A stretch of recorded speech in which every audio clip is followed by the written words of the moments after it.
Hi guys, magandang araw sa ating lahat. Ngayon ay November 1, 2025. Wow! Ang rarapakin natin ngayon, marshmallow day. Ang 680 grams or isang bag ng marshmallow ay nagkakalaga ng 110 pesos sa Divisoria, Manila guys ngayong November 1, 2025. Itong ating rarapakin ngayon guys, pang 5 pesos lang. Apat na peraso ng marshmallow, pang 5 piso at saka ang gagamitin natin plastic dito, 3 by 5. O, ganyan lang guys ang inyong gagawin kung gusto niyo magtinda nitong mga kutkutin, mga gummy candy o iba't ibang klaseng mga kutkutin na pwede natin pagkakitaan. O, ganyan lang guys, panoorin nyo itong ating video yung ginagawa at pwede rin ninyong gawin at kayo din ay kumita. O, ganyan. O, diba? Kung nasa bahay lang kayo, naghahanap kayo or nag-iisip kayo kung anong pwede nyong pagkakitaan, pwede itong gawin nyo. Katulad ng ginagawa natin yung mga kutkutin, mga gummy candy, mga mani, mga sampalok, krupik, pop beans, or mga fish cracker. Yan ang mga madali ibenta guys. Para sa ating mga kabayan. Kasi ito, abot kaya ang mga presyo, murang-mura lang natin may bibenta to. Tingnan mo guys, ang presyo natin, kagaya nitong ating naripak, 5 piso lang, o di ba? Napaka sobrang kaya ng ating mga kababayan. O, apat na piraso na itong marshmallow ay 5 piso lang. O, depende na yan guys ha, kung kayo ay gusto nyo magtinda, kung saan man kayong mga lugar at magkano ang inyong mga puhunan, kayo na ang bahalang magpresyo. Pero dito sa akin, kasi ang puhunan natin ay 110 pesos lang at malalaman natin guys ang tutubuin natin dito or kikitain. Panoorin nyo hanggang sa matapos to kasi ilang minuto lang naman to guys. Okay, kung may makuha kayo ditong mga technique na pwede nyo rin gawin, o di ba? Pwede kayong kumita din. O, yun lang guys ang ating ako mga baguhan lang kayo. Kailangan marunong tayo dito pumili katulad nitong mga marshmallow.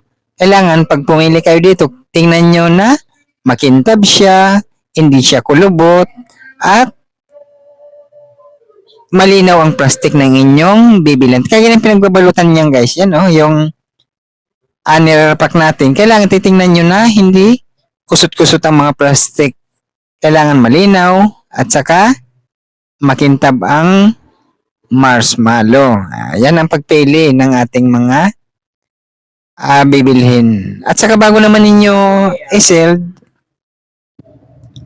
ayan ang technique natin guys. Bago ninyo i-sell, bilangin nyo muna kung ilang piraso ang inyong nabalot or na-repack at saka ninyo ikumpara yung puhunan ninyo at saka mag-price na kayo kung magkano inyong presyo or magkano tutubuin ninyo. Yan, ganun yan ang mga technique sa mga ganitong mga kutkutin.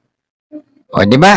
Napaka-simple lang at pwede tayong kumita dito sa pang-araw-araw natin. Yan, o, di ba? Napakadali lang. Hindi naman gaano dito na malaki ang mga puhunan natin dito kasi pwede naman tayo bumili ng pakilo-kilo lang or isang balot para masubok natin kung magkano or mabili ito sa ating mga lugar or sa inyong mga lugar.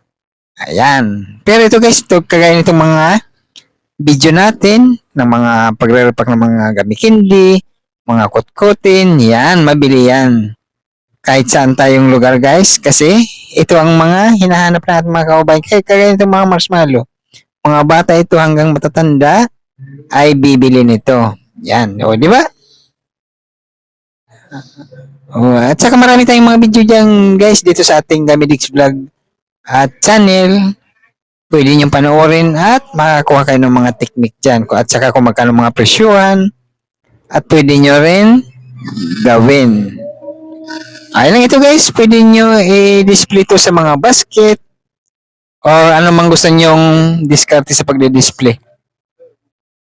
Pero ako guys, na-display ko ito sa karton ng cake. Yan, panoorin nyo mamaya kung paano ko nito ay ni-stapler at nilalagay natin ito sa mga karton na in-stapler natin. At pwedeng gawin nyo rin ng ganyang diskarte natin.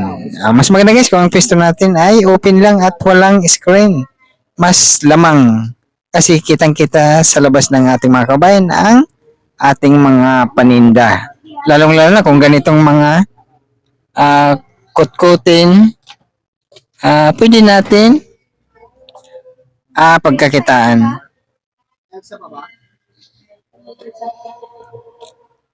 Yan, simple lang. Kailangan meron kayong sealer yan para maganda tingnan ang pagkakaseld. Yan, o di ba guys? Kahit anong mga kutkutin ay pwede nyong gawin or itinda guys. Yan, o di ba?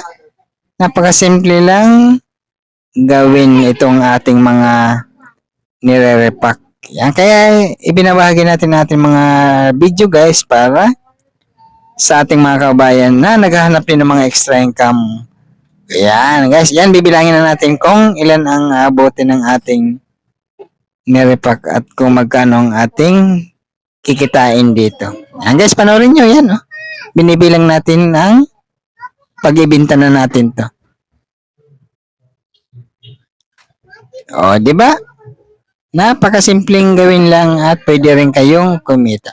Yan, umabot ng 195 pesos guys pag nabenta natin at saka minus 110 na po nan. O, di ba 85 pesos tayong tubo dito sa marshmallow lang yan guys. E paano kung marami ka pang mga paninda na i-display or ititinda? Eh, di ba? Ipag inipon-ipon natin yan.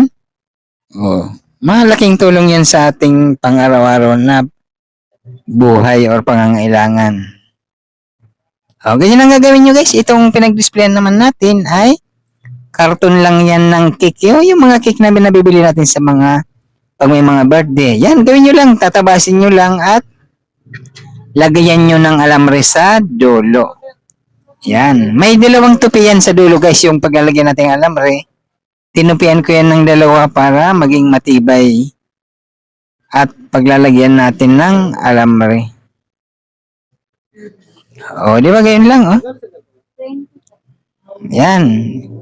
Stapler nyo lang magkabilang gilid para maganda tingnan. O, di ba na simple lang gawin?